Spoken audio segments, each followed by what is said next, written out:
Здравейте отново, колеги! Днеска няма да бъде типичното търсене с металотърсачи и намиране на находки. Ще бъде тесна, делса и колко дълбоко ще хваща монети. Тук имаме заровени 2 стотинки, бронзовите 99-та година. Съм ги заровил на 13, 16, 20, 27 см, 20 стотинки на 17, 25, 30 и така нататък. И накрая съм направил за сепарация с копчи и с пирони около тях, да видим дали ще мога да ги засече на различни дълбочини. И сега да започваме първо. Сега аз съм си ги записал. Така, 2 стотинки на 13 см. Първо ще видим на коя програма да започнем. Ще започнем на някоя фабрична, примерно на дипа.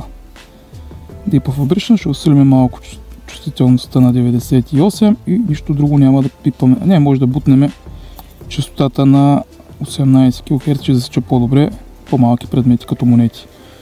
И така, да започваме. Значи 13 см. Чувай ги, че само да усиля звука. Се чува по-добре. Така. Така, 2 стотинки на 13 см без никакъв проблем. На 16. И айде има. На 20 см. Много добре.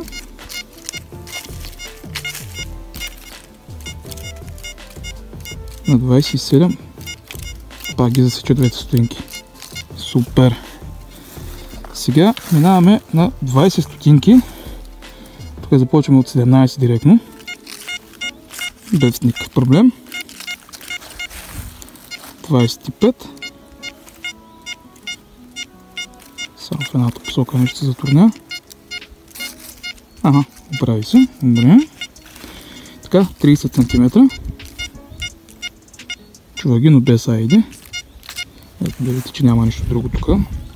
Ето, няма звук. Не да е лъжа измама. 30 см ги чува. 35. Пак ги чувам само в едната посока на 35 см, 20 стотинки.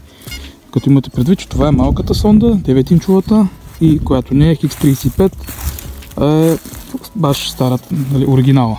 Така, 50 стотинки на 20 см. Без никакъв проблем.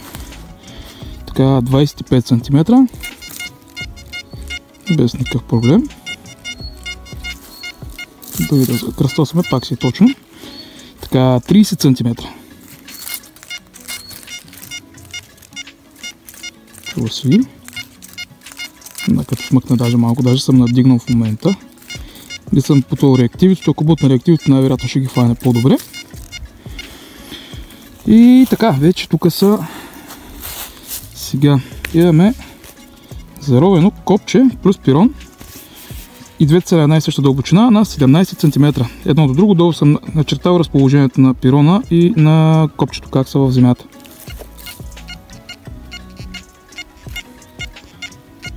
Пак го засича. Така го засича по-перфектно, като кръстосваме.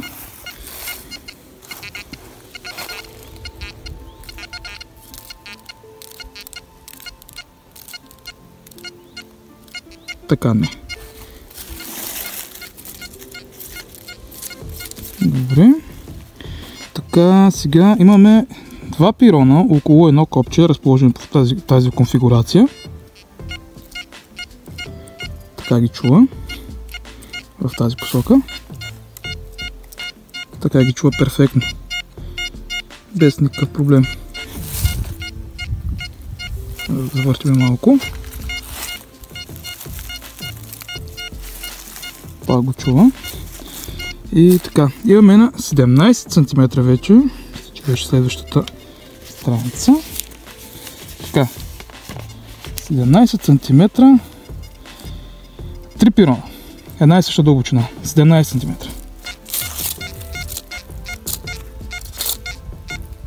Пак си чува копчето без никакъв проблем.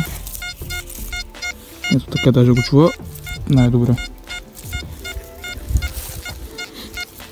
Много добра сепарация. Без да се затруднява изобщо. Така, вече другото е копче и пирон. Значи копчето е на 17 см, пирона е на 10 см точно над него. Без никакъв проблем. Даже не се и замисля. Чуваме желязото, но ето сега вече почна да го в тая посока, но бих казал, че е много прилично. Да, ето така почва да го губи. Много добра сепарация на замърсено. Исках просто да си направя такъв полигон, да си го тествам. И скоро ще сложа и нещо по-дълбоко, на около 40-50 см. Един звънец ще си сложа на такъв бронзов, тъй съм намерил. Скоро време ще го направя и това нещо, но сега времето ме притиска и почва да пръска и трябва да се прибирам. И за следващия път ще направим дълбокия тест. Благодаря много. Приятен ден!